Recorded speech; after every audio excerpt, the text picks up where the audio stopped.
Semua orang tentu ingin hidup sehat dan berumur panjang. Karena itu macam-macam cara orang untuk bisa bertahan hidup lebih lama. Kali ini kita akan berbicara mengenai usia. Topiknya adalah biar tua tetap eksis. Kita langsung aja panggil tamu kita yang pertama, Sidarto Danusubroto. Pak Sidarto, terima kasih sudah mau hadir di acara Kikendi. Terima kasih. Silakan duduk. Pak Sidarto, Anda lahir tahun berapa? 11 Juni 36. Tahun 36? Ya. Sebelum kemerdekaan Republik Indonesia? Ya. Jadi tahun ini Anda masuk usia 80. 4 bulan lagi. 4 bulan lagi 80 tahun. Anda lahir di mana sih? Pandeglang. Pandeglang. Pandeglang itu di mana? Banten.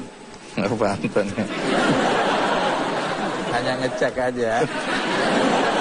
Anda masih bekerja atau sudah pensiun? Sampai hari ini masih bekerja. Apa pekerjaan Anda? Anggota One Team Press. One Team Press. Ya.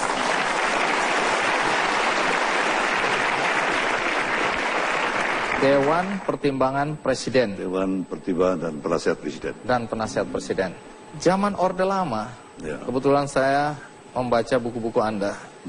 Zaman Orde Lama Anda dekat sekali dengan Bung Karno. Ya. Kenapa Anda dekat dengan Bung Karno? Saya ajudan beliau. Ajudan? Ya. Ajudan yang keberapa? Ajudan yang penghabisan.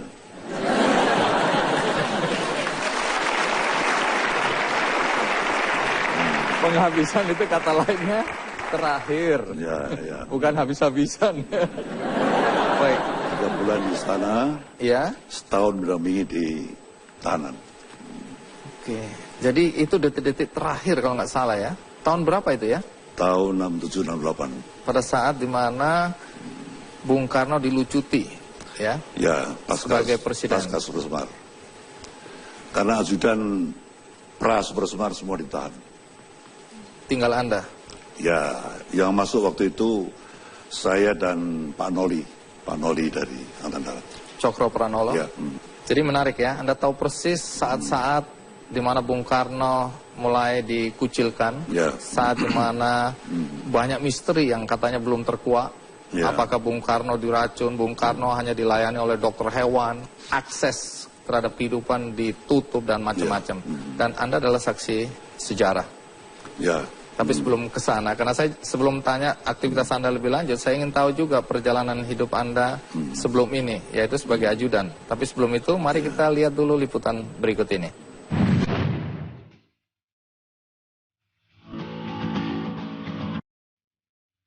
Seringkali kita jumpai, usia seringkali dijadikan alasan untuk mengurangi kegiatan. Namun tidak bagi Majen Polisi Purnawirawan Sidarto Danusubroto yang tetap aktif di usia lanjut. Sidarto Danusubroto adalah tokoh politisi Indonesia yang saat ini menjabat sebagai Dewan Pertimbangan Presiden. Mantan ajudan Bung Karno ini tetap menjalankan kegiatannya di usia yang menjelang 80 tahun. Sebagai Dewan Pertimbangan Presiden, Sidarto setiap hari mengikuti rapat di Istana Negara. Namun Sidarto tidak lupa berolahraga yang menjadi kebiasaannya sejak kecil. Untuk menjaga kebugaran tubuhnya, setiap pagi Sidarto melakukan olahraga berenang. Sidarto bahkan tidak mengurangi aktivitasnya dengan alasan usia. Saya percaya saja bahwa kalau sudah capek pun ya Bapak mestinya ya istirahat kan, gitu aja. Kalau saya bersyukur aja, sudah sepuh tapi masih tetap bisa berkarya, diberi kepercayaan sampai sekarang. Ya saya senang, bersyukur aja gitu. Karena dengan begitu dia sehat. Menurut mantan Ketua MPR periode 2013 hingga 2014 ini, untuk menjaga kebugaran tubuhnya, bukan hanya olahraga yang dilakukan, harus ada keseimbangan antara kekuatan spiritual, kekuatan fisik, dan kekayaan intelektual. Salah satu tipsnya adalah tetap berkarya.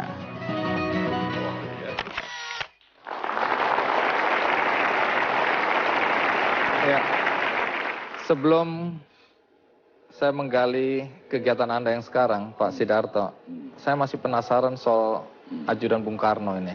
Waktu Anda jadi ajudan Bung Karno, Anda umur berapa? 31-an. 31. Pada saat Anda ditunjuk menjadi ajudan, kondisi Bung Karno seperti apa yang Anda lihat? Wah, masih gagah di istana beliau.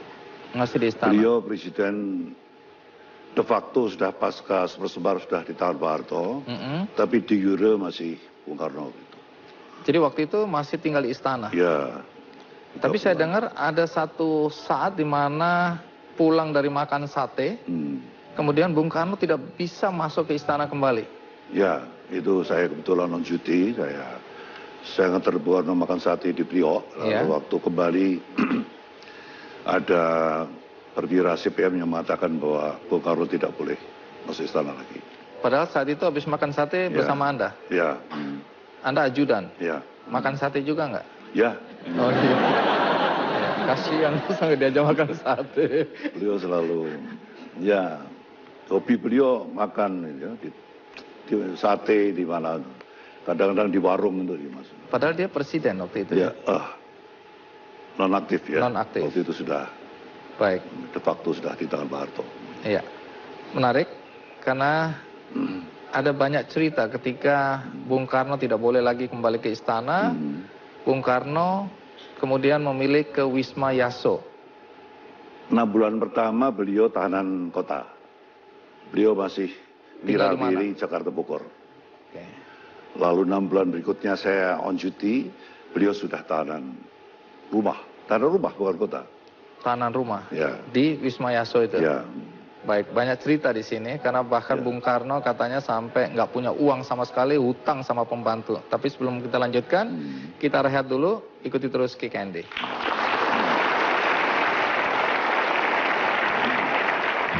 Saya tidak bisa kemana-mana, saya tidak bisa ketemu keluarga. Saya lama-lama akan meninggal. Tapi catat toh ya, jiwa, ide, semangat, ideologi saya tidak akan mati, tidak bisa dibunuh.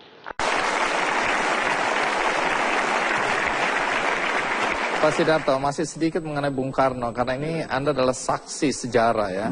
Nah, pada saat di Wisma Yaso, ada yang mengatakan bahwa Bung Karno bahkan tidak punya uang sama sekali. Betul. Dia terpaksa meminjam dan meminta Anda untuk meminjam kepada pembantu rumah tangga di Wisma Yaso. Itu benar atau betul isu saja? Betul. Betul. Apa yang terjadi pada waktu itu? Ya karena selama di istana semua financing itu diatur oleh Seknek ya. Begitu beliau tidak bisa kembali dan harus ke Wisma Yaso, beliau hanya berpakaian apa adanya waktu itu. Sejak itu hubungan dengan Seknek betul-betul terputus, cut off ya. Ya seorang Soekarno yang selama ini semua keperluan yang dicukupi oleh Seknek, diatur oleh Seknek. Jadi begitu mendadak harus ke Wisma Yaso, ya beliau tidak pegang apa-apa sama sekali. Tidak ada kesempatan untuk mengambil barang atau apa. Jadi satu hari beliau menyatakan bahwa, "Tok, kamu bisa carikan uang untuk saya enggak?"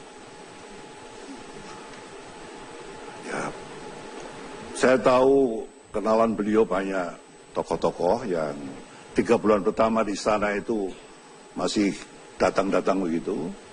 Tidak banyak tapi datang. Saya sudah sebut namanya, orang-orang berada. Tapi kalau saya datangi menghindar ya, karena situasi politik waktu itu. Jadi Anda diminta Bung Karno untuk cari uang? Ya betul. Terus untuk Anda... ya pegangan. Beliau kan ada perawat datang, ada tukang kebun yang suka pembantu yang masak, kasih tip gitu. Terus Anda cari uangnya bagaimana? Ada beberapa teman Bung Karno yang pada hari-hari terakhir Soekarno waktu di Istana Negara itu masih menghadap ya. Tapi makin sedikit. Nah itu beliau saya datangi dan umumnya menghindar ya. Saya lapor pada Bung Karno, "Pak, maaf kalau saya tidak berhasil. Coba kamu datangi Tukimin." Siapa Tukimin? Bekas ya pegawai rumah tangga begitu. Saya tidak tahu, tapi kepercayaan beliau dan saya datang pada Pak Tukimin, orangnya sederhana sekali, Tapi waktu saya sampaikan bahwa Bapak sekarang di Wisma Yesu dan beliau tidak pegang apa-apa, tidak ada hubungan lagi dengan sekdeng, beliau minta sedikit dana, Pak Tukiwin kasih uang. Sampai harus meminjam ya? Ya, tapi saya tidak berani bawa masuk ke Wisma Yesu. Karena? Ya, saya digeledah nanti. Diperiksa? Ya. Terus bagaimana menyelundupkan uang itu? Saya minta tolong Mbak Mega. Megawati Soekarno Putri? Ya, oleh beliau dimasukkan di kaleng kongguan. Kaleng biskuit? Ya, ditumbukkan di bawah biskuit itu. Disisipkan di bawah biskuit? Ya. Lolos? Ya, karena yang bawa putrinya yang masa diperiksa. Oh, oke. Kalau sudahnya diperiksa kan. Itu pengalaman Anda ya? Ya. Nah, pengalaman lain yang berkesan apa ya? Saya dengar Anda diberi juga satu buku biografi Bung Karno yang ditulis oleh C.B. Ya. Adams. Ya, betul. Itu satu-satunya ya pemberian Bung Karno saat ditahan yang saya simpan sampai sekarang. Bukan bukunya saja yang penting, tapi ada kata-kata yang ditorehkan Bung Karno atau Ya. disampaikan ke Ya. Anda. Bunyinya seperti apa? Untuk Saudara Sidarto, beliau kutip Freiligat ya, mantot dan geistig, bahasa Jerman. Ya. Artinya? Jiwa, ide, semangat, ideologi tidak bisa dibunuh. Soekarno 10 Desember 67. Beliau bercerita waktu itu, Darto, saya sekarang ditahan, saya tidak bisa kemana-mana, saya tidak bisa ketemu keluarga, saya lama-lama akan meninggal, tapi catat toh ya, jiwa, ide, semangat, ideologi saya tidak akan mati, tidak bisa dibunuh. Baik. Mengapa saya tanya pengalaman hidup Anda bersama Bung Karno? Karena selain itu penting untuk diketahui, sebenarnya saya hanya ngetes apakah daya ingat Anda masih cukup tajam. Karena usia 80 banyak orang sudah pikun. Ya, Jadi Anda tidak pikun ternyata ya. mudah-mudahan. Kalau boleh tahu juga, waktu kecil cita-cita Anda apa ya? Jadi kalau Bang Hadi tanya cita-cita saya apa, saya waktu itu tidak berani punya cita-cita saya ini. Karena? Ya karena kondisi keuangan dari keluarga. Kemudian masuk sekolah tinggi ilmu kepolisian. Itu ya karena ada beasiswa tadi itu. Oh, jadi yang penting ada beasiswa Anda masuk Ya. aja ya? Nggak peduli itu apa ya? Ada, mula-mula saya lulus SMA, saya masuk Fakultas Ekonomi UI, dapat beasiswa Rp125. Tapi untuk kos di Jakarta 150. Jadi saya mesti nombok kan. Nah, Terus? lalu kebetulan ada iklan di koran, diterima Taruna PTIK, beasiswanya 550 dan di asrama. Waduh, ini. Pengejar beasiswa mulai tergoda. Iya, mulai dari SPA beasiswa ini. Anda pindah. Ya saya bukan pindah, yang daftar 2.000 orang, Terus? yang diambil cuma 50 orang. Anda salah satunya. Ya itu untung aja, beruntung aja saya ini. Bukan karena pinter ya? Enggak, saya enggak. Terima kasih atas pengakuan Anda. Lalu kalau ada cerita Anda makan jangkrik, makan laron, makan belalang karena harga telur mahal itu Iya, kapan? itu waktu di SMP Jogja, ya, SMP 1 Terbantaman. Ya, saya ini waktu itu untuk beli telur itu tidak mudah ya, mahal. Ya, jadi kita kalau makan telur itu diperapat atau diperenam. Oh, dibagi 6. 6. Satu telur. Iya, jadi tipis sekali itu ya. Jadi ayah saya, ibu saya ini karena beliau ya tahu tahu gizi apa tahu ya. Bilang sama saya, Darto, kalau kamu pulang sekolah cari serangga. Apa Pak? Gangsir, bukan jangkrik ya, gangsir. Gangsir. Belalang, entung. Entong itu apa itu? Entung itu yang mau jadi kupu-kupu itu. Oh, kepompong. Yang di kepompong yang di pohon-pohon itu. Iya, iya. Entung. Jadi saya kalau pulang sekolah SMP itu saya di ladang-ladang orang itu ceker-ceker itu. Yang gebur-gebur itu pasti ada gangsirnya itu. Terus diapain? Saya itu? bakar, saya makan. Kenapa itu? Oh, gizinya tinggi. Oh, apakah karena makanan itu Anda seperti Ya sekarang mungkin, sehat? mungkin sekali. Mungkin. Nah, Baik. Sebelum lebih lanjut, menarik karena di usia 80 Anda masih kelihatan sangat sehat, kemudian aktif ya. Bahkan dipercaya menjadi Dewan Pertimbangan dan Penasehat Presiden. Satu jabatan yang prestisius tapi membutuhkan kemampuan ya, untuk memberikan nasihat kepada orang pertama di negeri ini. ya. Tapi sebelum sampai di sana, yang menarik adalah tingkat harapan hidup. Makin lama itu makin tinggi ya. Ya. Kalau dulu kita 55 tahun aja disuruh pensiun, sekarang bahkan tingkat harapan hidup di Indonesia itu bisa sampai 68 tahun. Ya. Rata-rata. Di dunia bisa sampai 78 tahun. Ya. Dan bahkan diprediksi tahun 2050 nanti tingkat harapan hidup orang di negara-negara berkembang itu bisa sampai 83 tahun. Di negara-negara berkembang termasuk Indonesia itu bisa mencapai 78 tahun. Oke. Atau 73, 78. Nah, sekarang negara mana yang tingkat harapan hidupnya itu paling tinggi di dunia? Coba kita lihat grafik berikut ini. Iya, ternyata orang Monaco. Ya. Jadi untuk prianya bisa sampai 85,77. Perempuan lebih hebat, sampai 93,84. Ini 10 besar ya, Monaco, Macau, San Marino, Andorra, Jepang, Singapura, Hong Kong, Australia, Kanada, dan seterusnya. Indonesia di posisi berapa? Ada yang tahu? Mari kita lihat. Di posisi 108. Ya, di bawah Suriah, Iran, Filipina, Indonesia 108. Nah, negara yang paling rendah tingkat harapan hidupnya, mari kita lihat di dunia ini ya. Ini versi PBB. Nah, ini dia negara-negara yang paling akhir. Jadi lumayan lah, dari 191 negara, kita di posisi 108. Jadi tingkat harapan hidup kita lumayan tinggi. Sebelum kita lanjutkan, pertanyaannya, kalau kita memasuki usia senja, persoalan apa saja yang akan muncul? Baik secara fisik maupun secara psikologis. Kita akan lanjutkan, terus ikuti Ki Candy.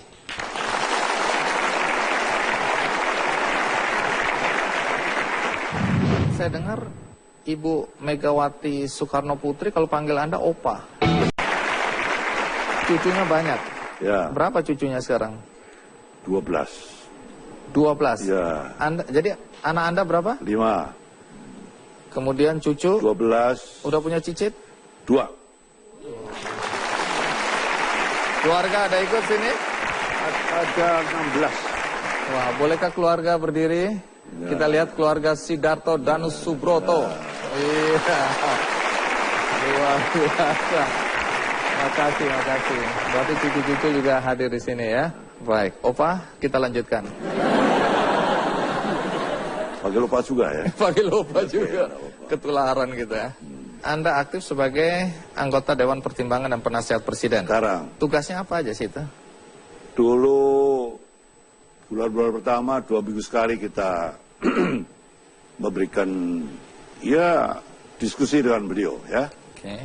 Baik yang beliau sukai atau tidak kita harus keluarkan semua. Jadi Anda masuk kerja jam berapa? Jam 10. Pulang jam berapa? Malam saya. Jam 4 pulang kan. Iya. Tapi selalu ada yang nyekat-nyekat itu di mana. Nanti ketemu di sini ya gitu. Jadi sampai rumah jam berapa itu? Ya pokoknya Oma sudah tidur saya baru sampai rumah. Saya curiga Anda tunggu Oma tidur orang Anda pulang. Baru-baru ini Anda juga dilantik ya sebagai Dewan Kehormatan ISMI, Ya. Ikatan Cendekiawan Muslim Indonesia. Ya. Di usia 80 tahun. Ya. Apa ini nggak terlalu berat buat Anda? Iya, saya terima, saya syukuri aja ya bahwa ini adalah ridho Allah ya. Bahwa sekarang ISMI sebagai satu Ikatan Cendekiawan Muslim Indonesia membuka pintu bagi lintas partai politik itu satu sikap yang bijaksana. Jadi Anda tidak menolak ya? Enggak. Tidak menjadi beban buat Anda? Enggak. Kemarin dilantik.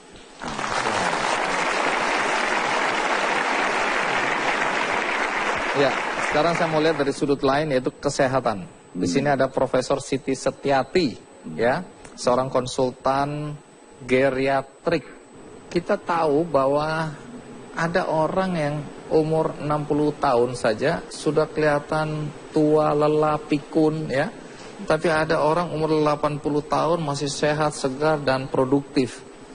Apa yang membuat orang bisa terlihat seperti itu?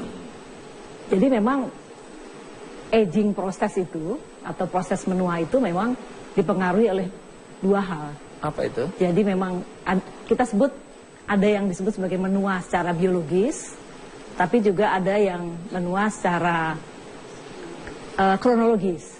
Jadi bedanya apa itu? Kalau kronologis itu berdasarkan umur KTP. Oke. Jadi secara kronologis Pak Darto mungkin 80 tahun. Sudah tua ya, 80 tahun. Tetapi secara biologis tampaknya beliau masih umur 60 barangkali.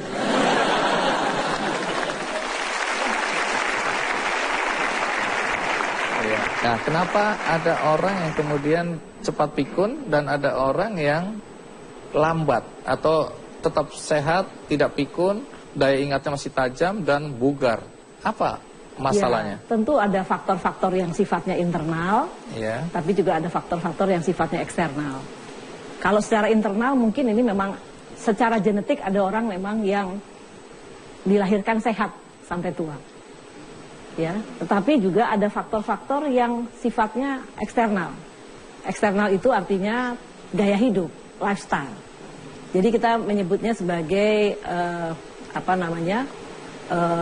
hubungan antara faktor biologis, secara biologis orang tersebut memang dilahirkan sehat, secara genetik sehat, tetapi faktor-faktor lifestyle-nya barangkali yang mungkin bisa mempengaruhi kesehatan orang tersebut. Gaya hidup itu misalnya tadi olahraga yang tidak, barang kalau Pak Darto kan kelihatannya olahraganya sangat teratur tadi, berenang dengan rajin, jadi regular exercise, kemudian juga selalu aktif, dalam hidup itu selalu aktif, baik fisik maupun mentalnya selalu aktif, itu sangat penting. Jadi keep moving itu, selalu bergerak itu, seperti alam semesta ini kan selalu bergerak, itu memang membuat manusia itu tetap sehat. Kemudian juga secara mind juga harusnya selalu digunakan, terus belajar, tadi rajin menulis itu sesuatu hobi yang sangat baik. Dan juga faktor-faktor lain yang penting adalah mungkin gaya hidup dari segi nutrisi. Mungkin nutrisinya juga mungkin terjaga. Saya nggak tahu, mungkin jangan-jangan Pak Darto makannya tadi kan jangkrik. Maksudnya makannya tuh tidak terlalu berlebihan. Baik, di sini juga ada Ibu Yosefin Ratna, seorang psikolog. Nah, saya juga mau tahu karena banyak sekali orang-orang yang ketika memasuki masa pensiun itu kemudian post power syndrome. Boleh tahu dalam usia-usia senja itu persoalan psikologi apa yang biasanya muncul? Ketika kita bicara tentang post power syndrome, sebetulnya itu adalah suatu tanda bahwa ada power atau ada kekuatan kendali yang diambil daripada yang bersangkutan, baik itu karena regulasi, yaitu karena mungkin aturan tentang siapa yang boleh memegang power tersebut, atau juga karena kondisi dari yang bersangkutan sehingga dianggap tidak mampu. Nah, ketika seseorang itu menganggap dirinya tidak mampu, itu lebih berat dibandingkan ketika orang lain menganggap dirinya tidak mampu. Kalau kita analogikan sebagai sebuah cerita misalnya, gajah. Ketika kita tahu kalau binatang gajah itu dianggap sebagai binatang yang punya kekuatan. Tetapi ketika gajah ini diikat, kemudian dia dikurung di sebuah dengan pagar-pagar begitu, tiba-tiba dia merasa tidak berdaya. Lama-kelamaan gajah ini bahkan merasa tidak punya kekuatan dan dia bisa lama-lama mati. Nah, konteksnya dengan usia? Konteksnya manusia? adalah Kalau misalnya kita itu menganggap diri kita powerless atau kita kehilangan power tersebut dan kita yakin bahwa power itu kita tidak punya lagi, maka itu adalah titik penurunan yang sangat drastis secara psikologis yang dibuat dan diyakini oleh yang bersangkutan. Dan ini nanti akan membuat ia susah kembali untuk bounce back, jadi untuk naik kembali. Jadi untuk percaya bahwa sebetulnya saya masih punya hal-hal lain yang baik dan kemampuan yang baik untuk bisa saya bagikan. Karena itu banyak orang-orang yang pada posisi post-power syndrome tadi yang kemudian kehilangan gairah hidup ya. Betul. Seperti gajah tadi ya. Ya. Nah kalau demensia, ketakutan lain ketika orang masuk pada usia senja adalah pikun. Tiba-tiba dia tidak mampu lagi mengingat siapa, apa, dan bagaimana. Nah soal itu ada yang mengatakan karena orang itu waktu mudanya sering stres, sering dimarahin, atau sering menghadapi tekanan. Apakah ada korelasi itu dengan menuju usia senja dan kena demensia? Penelitian itu banyak sekali yang menghubungkan demensia dengan berbagai faktor. Baik itu faktor yang menjadi sebuah akibat daripada trauma di masa lalu, atau memang karena penurunan aging yang alami, jadi artinya penuaan yang alami. Itu penelitiannya banyak sekali berbagai macam. Tetapi kalau kita lihat, sebetulnya kita-kita sendiri di sini mungkin, seringkali kita juga merasa kok sudah pikun ya saya. Tiba-tiba lupa, tiba-tiba blank. Benar ini Pak Sidarto, saya ini sering lupa bahwa saya sudah menikah. Nah itu lebih bahaya itu. Betul itu. Terus? Jadi saya ingatkan ya Mas Andi ya. Iya, Jadi, saya sudah menikah ya, terima kasih, terima kasih. Padahal saya tidak ingin mengingat itu. Nah, kalau kita tidak melatih pada dasarnya itu kita sebetulnya ada faktor latihan juga yang sangat dibutuhkan untuk bisa kita mempunyai kemampuan mengingat, strategi mengingat yang disarankan gitu ya, atau juga cara-cara baru untuk kita bisa melatih kemampuan ingatan kita. Nah ini mungkin sesuatu yang bisa kita cobakan di sini. Apakah betul kita semua di sini masih mempunyai daya ingat yang baik, sehingga nantinya di usia senja kita semoga bukan itu penyebab kita menjadi pikun. Karena tidak dilatih. Coba sekarang saya tes penonton daya ingatnya ya. Pertanyaannya, Anda hafal nomor HP istri Anda atau tidak? Tidak hafal. Tidak hafal? Tidak. Karena tidak cinta atau karena pikun? Tidak. Karena saya sulit untuk mengingat nomor yang sudah di atas 8 digit. Anda hafal tanggal, bulan, dan tahun menikah? Ingat?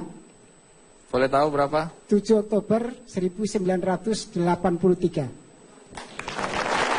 Baik, terima kasih. Umur berapa, Ibu? 66. 66. Baik, pertanyaannya Ibu ingat nomor telepon rumah atau tidak? Ingat. Berapa? 585. Ya, nanti saya akan telepon-teleponan ya. Baik, lumayan. Ya, satu lagi ada? Ibu umur berapa? 72. 72. Kalau menikah masih ingat? Berapa?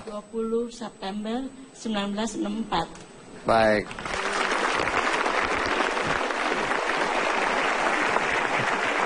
Nomor handphone istri berapa?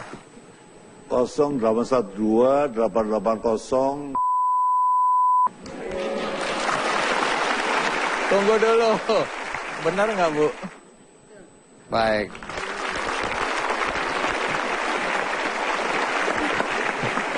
Nah, sekarang yang saya ingin tahu, kalau ada yang bertanya, apa yang membuat Anda bisa sehat, tetap aktif, tetap produktif? Kalau ada yang tanya, jawabannya apa? Keep access, keep moving. Selalu eksis, selalu bergerak. Ya, berpikir, bergerak, berdoa. Itu yang Anda lakukan. Ya. Baik, terima kasih Pak Sidarto sudah hadir di acara Kick Candy. Usianya menjelang 89 tahun. Tetapi perempuan ini tetap aktif. Pemikirannya masih dibutuhkan oleh perusahaannya dan aktif dalam organisasi. Siapa dia? Saya akan segera kembali. Matur nuwun. Terima kasih. Kalau Masehi,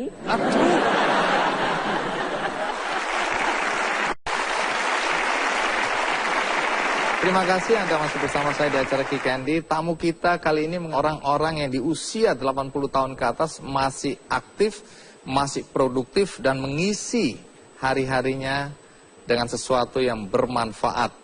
Salah satu di antaranya sudah ada di hadapan kita, Ibu Muriati Sudipyo. Terima kasih Bu Mur sudah menghadiri acara Ki Candy. Ya. Ngomong-ngomong, umur Anda sekarang berapa? 11 windu. Kalau sewindu itu dalam bahasa Jawa diperingati windu pertama 8 tahun, windu kedua 16 tahun. Kalau windu ke 8 kali 8 64 tahun adalah windu agung. Bu, pertanyaannya sederhana, Bu.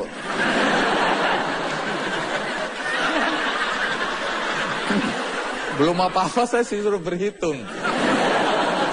Jadi intinya Ibu umur berapa sekarang? Kalau Masehi,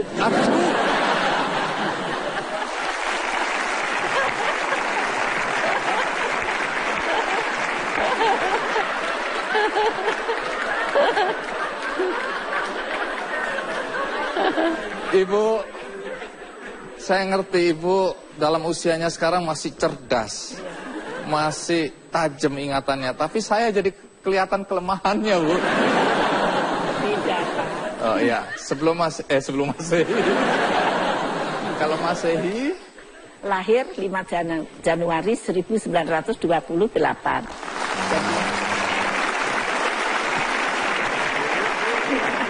artinya kalau dilihat umur Anda sekarang 88 tahun. Iya Pak.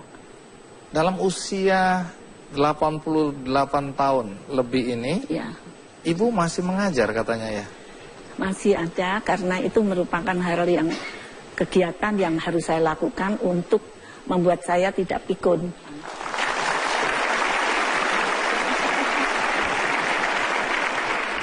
Jadi Ibu ngajar apa? Saya memberikan kursus entrepreneurship, membuat orang UKM lebih pinter, lebih maju dari apa yang sudah dicapai untuk kepingin maju terus itu adalah sifat pengusaha yang sejati.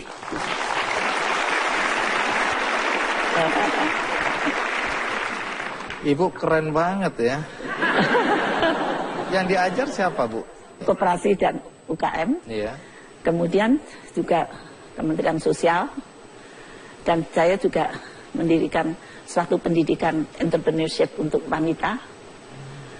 Kemudian saya juga diminta untuk beberapa perguruan tinggi, seminar-seminar. Masih? Masih. Tapi bukan Ibu tetap. sadar nggak Ibu Bukan usianya tetap, udah 88? bukan dosen tetap. Ya, tapi Tetapi Ibu aktif mengajar. ada semacam seminar-seminar. Ya, sulit untuk bisa diterima dengan akal sehat bahwa dalam usia 88 tahun Anda masih punya aktivitas seperti itu ya. Iya. Bahkan tetap memberikan kontribusi bagi perusahaan Anda Mustika Ratu. Ya. Tapi sebelum kita lanjutkan Ibu, ada baiknya kita ikuti dulu liputan berikut ini.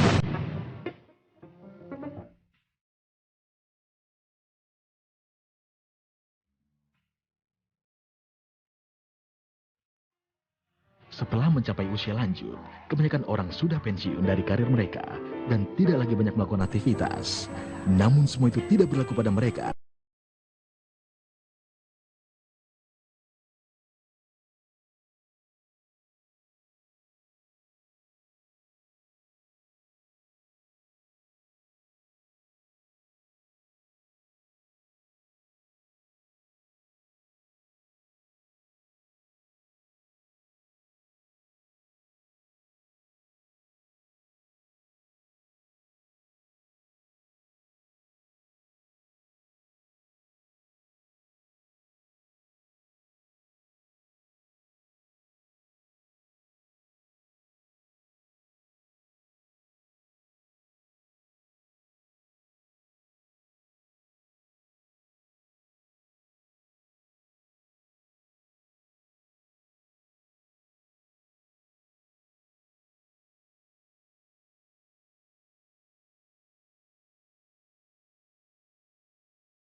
Walaupun telah menyerahkan kepemimpinan perusahaan kepada anak keduanya, aktivitas Muriati tidak berhenti begitu saja.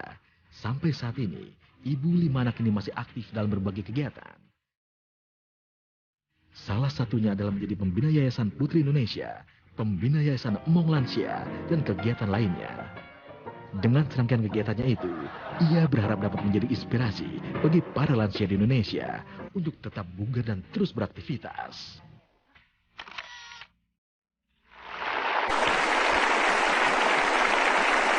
Bu Mur, kalau tidak salah ingat, pernah diberitakan bahwa Anda mahasiswa doktoral tertua di Fakultas Ekonomi UI waktu itu ya? Iya. Waktu Anda masuk belajar sebagai mahasiswa untuk program doktoral, umur berapa? Saya selesai di usia 78. Sebagai doktor? Sebagai dokter. S3? Ya. Jadi saya makan waktu kurang lebih 3,5 sampai 4 tahun. 3,5 ya, tahun? Kuliah dan research. Ya. Jadi sekitar umur 75 Anda masuk ya? Ya, kira-kira begitu. Apa yang membuat Anda merasa di usia 75 tahun masih harus atau masih perlu belajar lagi? Saya pada saat itu memang keinginan saya selalu punya ingin kemajuan tersebut. Apa yang mendorong Anda? Ini kan harusnya hari Sabtu, hari karena istirahat di situ Anda. Saya ingin melakukan disertasi penelitian mengenai menurut buku-buku penelitian yang di luar negeri, di Eropa, perusahaan keluarga itu harus hati-hati. Karena perusahaan keluarga itu sudah dibangun oleh pendirinya dengan susah payah, tetapi harus diteruskan juga dengan penerus yang kedua, supaya tidak kalah semangatnya, sehingga nanti bisa diteruskan sampai terus-menerus, karena perusahaan keluarga di lain-lain negara itu hanya sampai generasi ketiga biasanya. Ya, dikatakan seperti itu. Dan cuma perusahaan keluarga pun dikatakan menurut buku yang disebutkan 30% hanya bertahan, 70% itu 70% jadi gagal, 30% bisa tahan perusahaan keluarga, yang 5% itu yang bisa menjadi besar. Yang besar seperti ya misalnya di luar negeri ya Mercedes itu ya perusahaan keluarga, tapi juga kadang-kadang juga sudah pemiliknya juga berubah, Mercedes jadi Mercedes-Benz gitu ya. Tapi masih tetap bisa bertahan. Masih tetap bertahan terus. Saat ini apakah Anda masih menjadi penasehat Himpunan Pengusaha Muda Indonesia? Masih terus. Masih? Ya. Jadi apa saja sekarang yang Anda lakukan? Mengajar? Saya mengajar, kemudian juga organisasi-organisasi wanita. Nah, tapi sebelum kita lanjutkan Ibu, kita rehat dulu. Jangan kemana-mana, pastikan Anda terus mengikuti acara ini.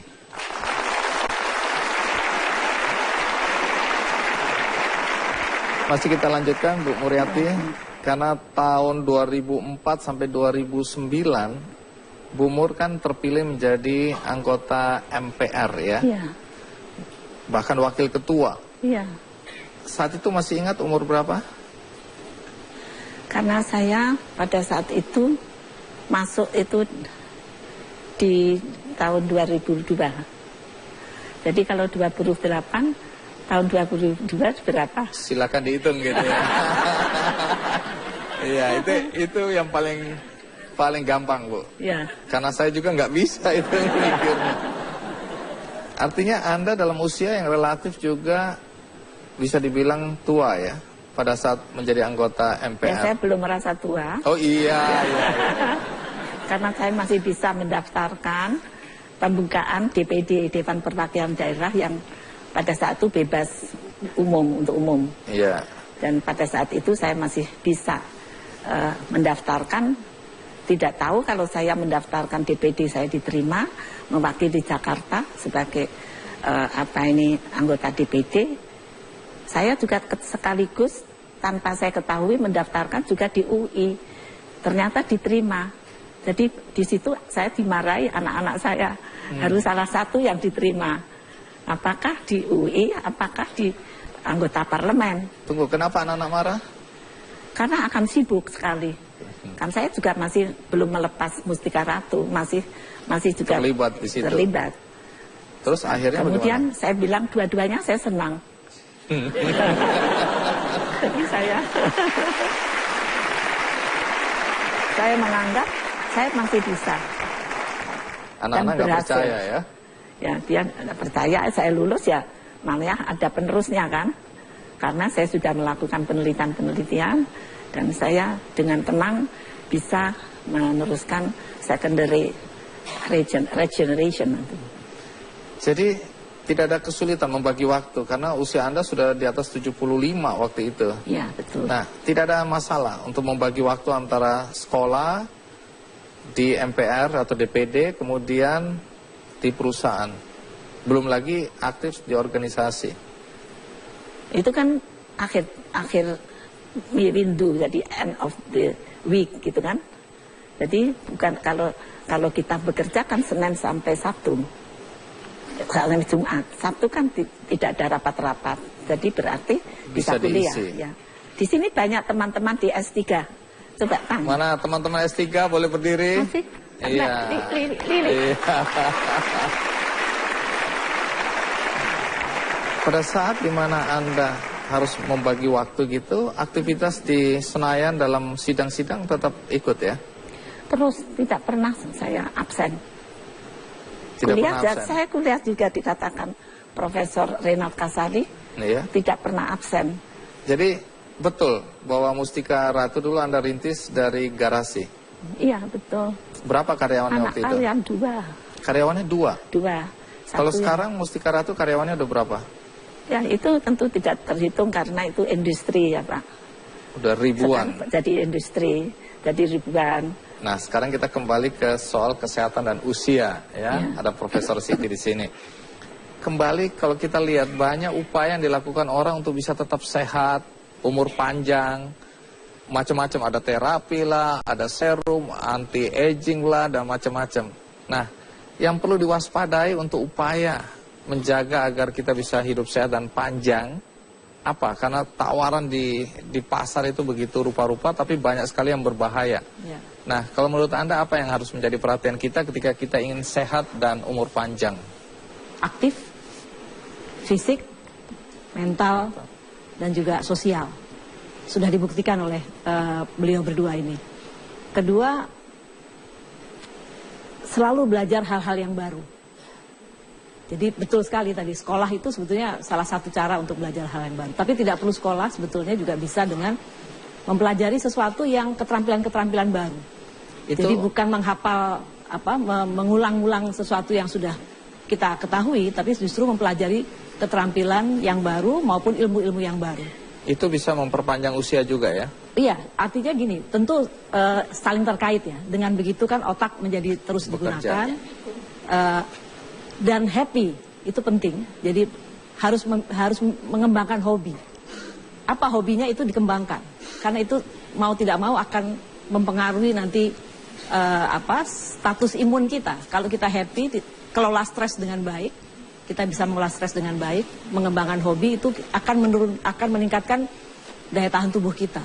Imunitas kita akan meningkat dan kemampuan kita untuk melawan penyakit-penyakit yang datang juga menjadi lebih baik.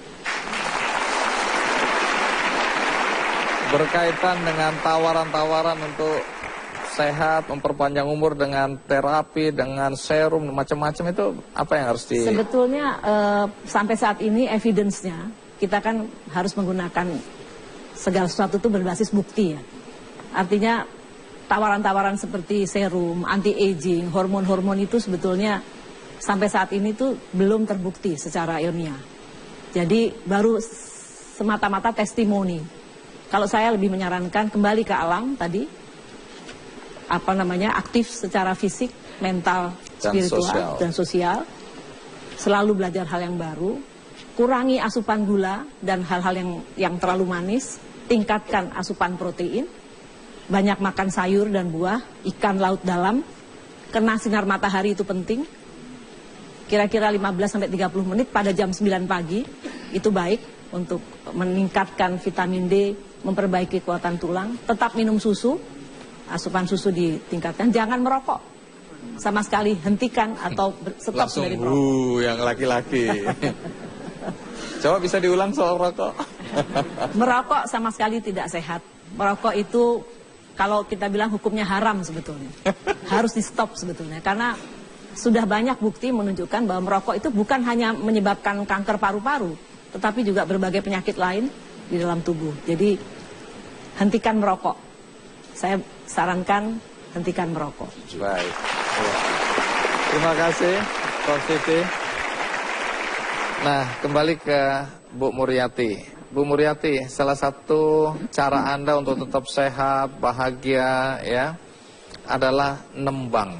Karena selain menyenangkan hati, juga ada nilai-nilai yang Anda sampaikan melalui nembang. Nah, bolehkah hari ini Anda nembang di hadapan kami? Monggo. Jadi ini satu tembang yang disebut gendingnya Kinanti. Ini diciptakan oleh Sampean Dalem Pakubono keempat.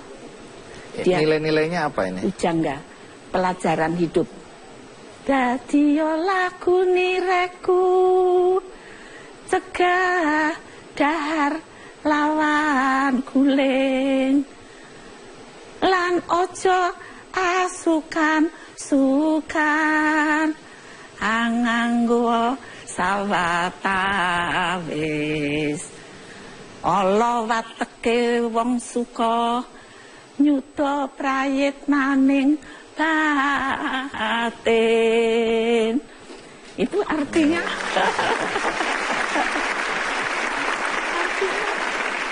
sangat sederhana. Baik, tapi Bu Mur bukan sedang marah-marahin saya tadi kan? Baik. Bapak sudah pinter kok. Masih banyak nilai-nilai lain yang bisa kita pelajari dari Bu Muriati dalam usianya yang 88 tahun. Lalu Anda sendiri, setelah ini petik nilai-nilai yang akan disampaikan. Apa itu? Ikuti terus Ki Candy. Diam itu berbahaya. Kita jadi tidak berbuat sesuatu. Otaknya mandek, kita pikun. Terus fisik kita juga tidak aktif, tidak berfungsi lagi.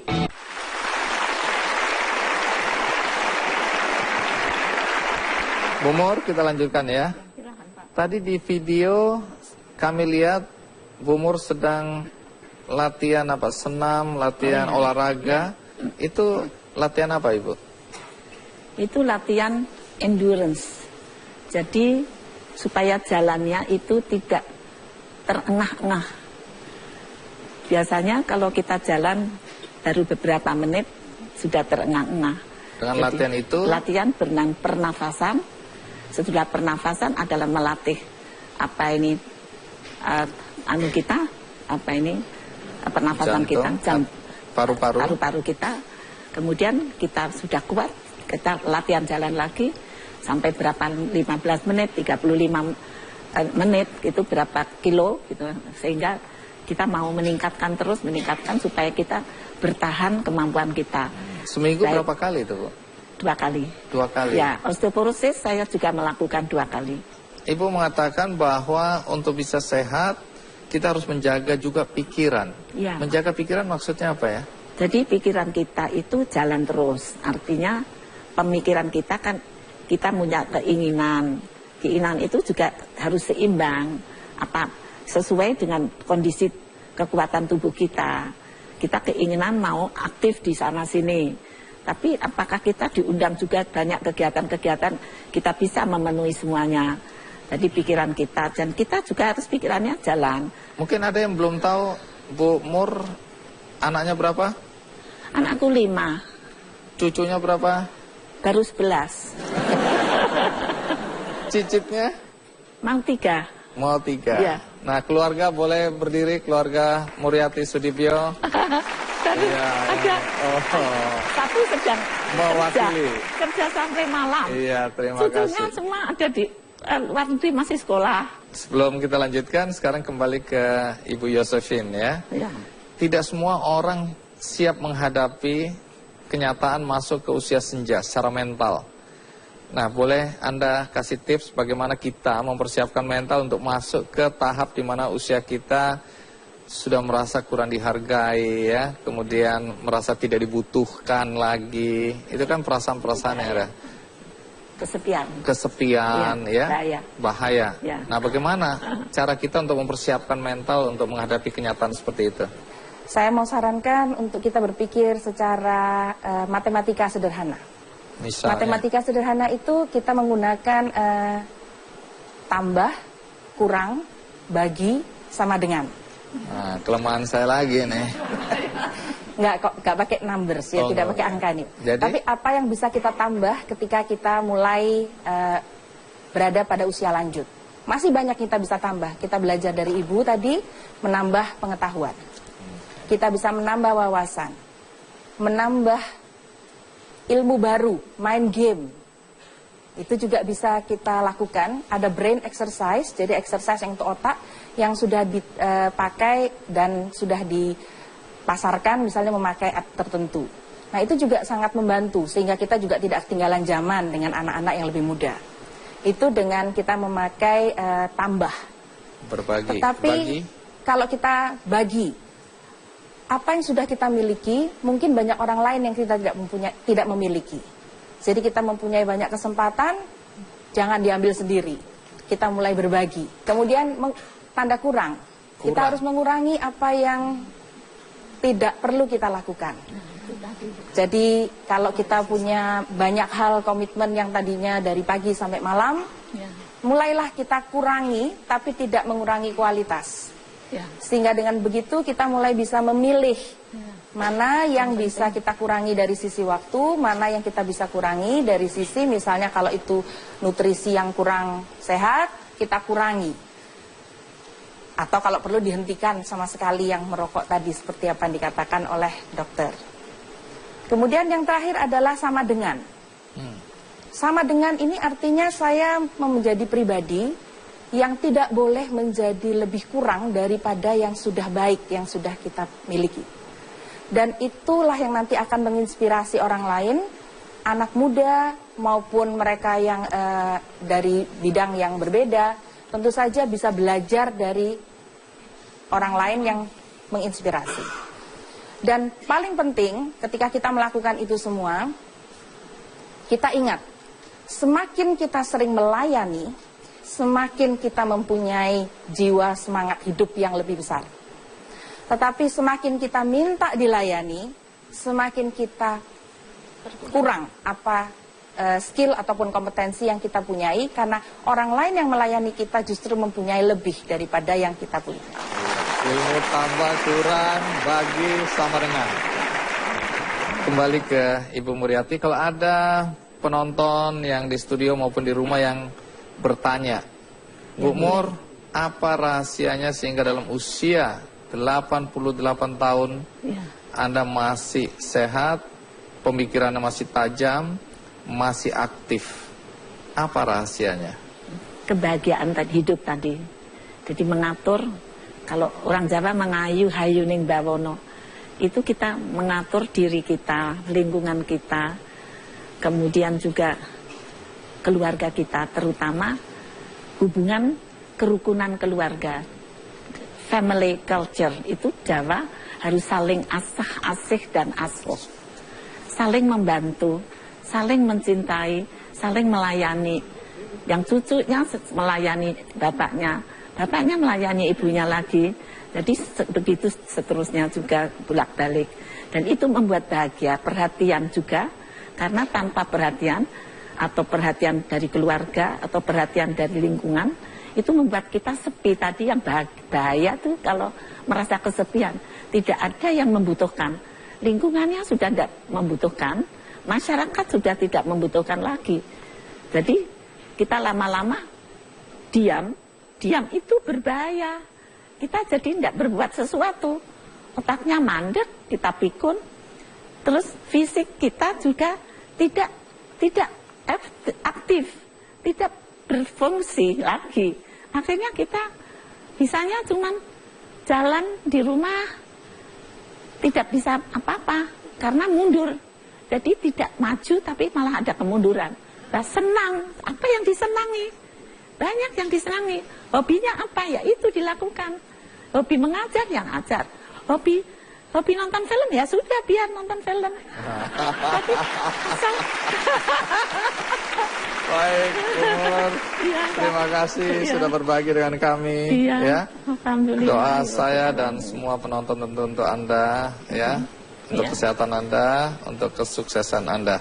Iya, Baik, amin. di akhir acara seperti biasa, Bu Mur, saya akan bagikan buku judulnya You Can Be Happy. Cara yang terbukti dan teruji secara ilmiah untuk mengubah perasaan Anda